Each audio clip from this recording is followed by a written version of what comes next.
এই যে ভিডিওটা দেখছি, প্রত্যেকটা গাছে মানে এত লেভেলের মানে শিকড় বেরিয়েছে, যেহেতু হিউমিক অ্যাসিডটা আছে।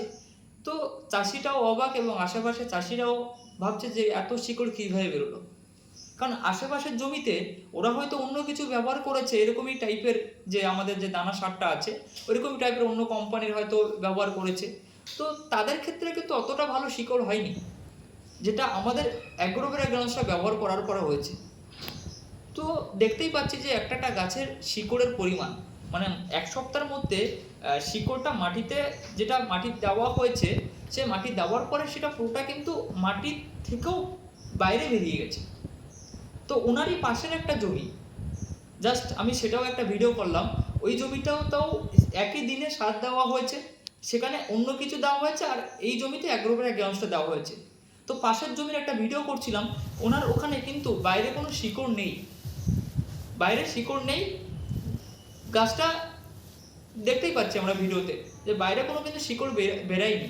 কিন্তু যে জমিতে আমাদের গ্রাউন্ডসটা ব্যবহার করা হয়েছে, শিকড়ের পরিমাণ দেখলে বুঝতে পারবো যেটা আদৌ কাজ হবে কি হবে না। তারা ভিডিওটা দেখলেই বুঝতে পারবে যে এটা একটা শশা চাষের জন্য কতটা কাজ হবে। কারণ কোনো চাষি যদি দেখে ভিডিওটা তাহলে বুঝতে পারবো। তো যেসব চাষি ভাবছে ব্যবহার করবো কি করবো না, তাদের উদ্দেশ্যে হ্যাঁ, আপনি এই ভিডিওটা দেখলেই বুঝতে পারবেন যে কাজ হবে কি হবে না। কোনো চাষি যদি শসা বা করলা চাষে আমাদের অ্যাগ্রোভেরা গ্রানুলসটা ব্যবহার করতে চাইছে এবং তিনি ভাবছে যেটা কতটা কি কার্যকারী হবে, তাদের জন্য এই ভিডিওটা, যে আপনি ব্যবহার করতে পারেন, রেজাল্ট খুব ভালো। কারণ অনেক চাষি ব্যবহার করছে। এটা কখন ব্যবহার করতে পারেন?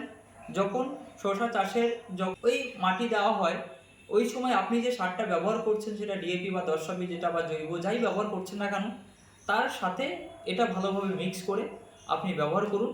আপনার গাছের পরিস্থিতি খুবই ভালো হবে। যেটা আমরা ভিডিওতে দেখলাম, গ্যানোস্টার ভিতরে শুধু 51% শুধু হিউমিক অ্যাসিড আছে, আর হিউমিক অ্যাসিডের কাজ প্রত্যেকটা চাষি জানে যে কতটা ভালো কাজ হবে।